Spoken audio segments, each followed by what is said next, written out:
আজকে যে বিষয়টা নিয়ে বলবো সেটা হচ্ছে ইভিএম কারচুপি। যেরকম আপনি ভোট দেবেন এক জায়গায়, ভোটটা চলে যাবে আরেক জায়গায়। এটা কি সম্ভব অ্যাকচুয়াল? তো অ্যাকচুয়াল যে বিষয়টা নিয়ে কথা বলবো, এই বিষয়টা নিয়ে আ আমাদের যে রাহুল গান্ধী তিনিও কিন্তু সরব হয়েছেন। এছাড়াও ভোট যদি কারচুপি নাই হবে, তারপরেও কিন্তু একটা সন্দেহ মানুষের মধ্যে থেকেই যায় যে আজকের দিনে দেখুন ৪,০০০ ইভিএম পড়ে গেল আমাদের ওয়েস্ট বেঙ্গলে। কিভাবে? দোতলা সেফ থাকলো, ৩ তলায় ইভিএম পড়ে গেল। তো এইরকম ধরনের হাস্যকর ঘটনা যদি দেখা যায় ইভিএম এর সঙ্গে হয়েছে।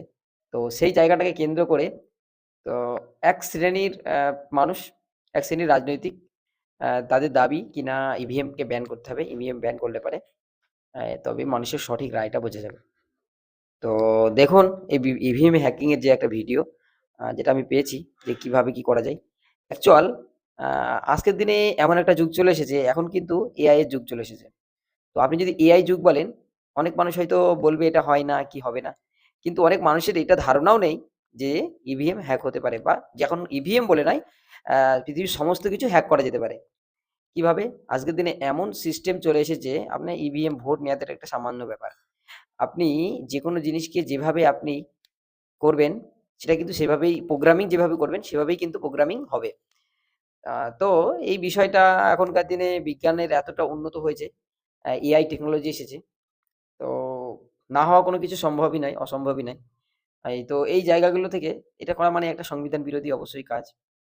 তো আপনারা এই বিষয়টি সম্বন্ধে আপনাদের কি মতামত অবশ্যই জানাবেন। আর এই হ্যাকিং এর এই যে ভিডিওটা দেওয়া থাকলো আপনারা দেখে नेবেন। तो देखिए इसमें कोई भी पर्ची नहीं है, ठीक है ना। मैंने इसको जीरो कर दिया, इसको भी जीरो कर दिया। अब इसमें सेब का वोट चोरी नहीं होगा, केले और तरबूज का हो सकता है। तो मैं केले को वोट दे रहा हूँ। देखो केले पे बटन दबाया, आपको केले की पर्ची दिख रही है। देखो केले की पर्ची दिख रही है ना आपको, ठीक है।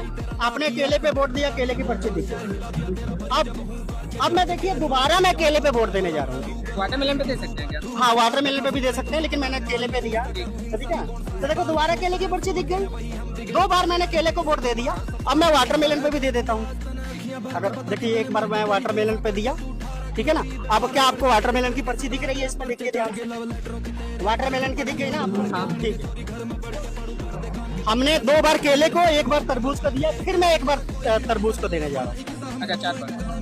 देखिए फिर से तरबूज पे बटन दबाया, तरबूज की पर्ची दिखी आपको? दिख गई ना तरबूज की पर्ची? ठीक है। हमने 2 बार केले को और 2 बार तरबूज को दिया। मैं आपको रिजल्ट दिखा रहा हूँ, देखो 100 काउंट, टोटल वोट 4 ही है, लेकिन इसमें एप्पल को 2 चला गया, 1 बनाना 1 वाटरमेलन, मतलब 1 तरबूज का वोट चोरी हुआ, 1 केले का वोट चोरी हुआ, चला गया सेब में। सेब को हमने वोट नहीं दिया था, फिर भी सेब जीत गया है। देखो और 4 वोट ही है, इलेक्ट्रॉनिक वोट 4 ही है और 4 ही कागज की पर्ची है। ऐसे ही तो मैचिंग होती है ना। जो लोग बोलते हैं 100% वीपैट काउंट कर लो, तो काउंट करने के बाद भी चोरी पकड़ी नहीं जाएगी।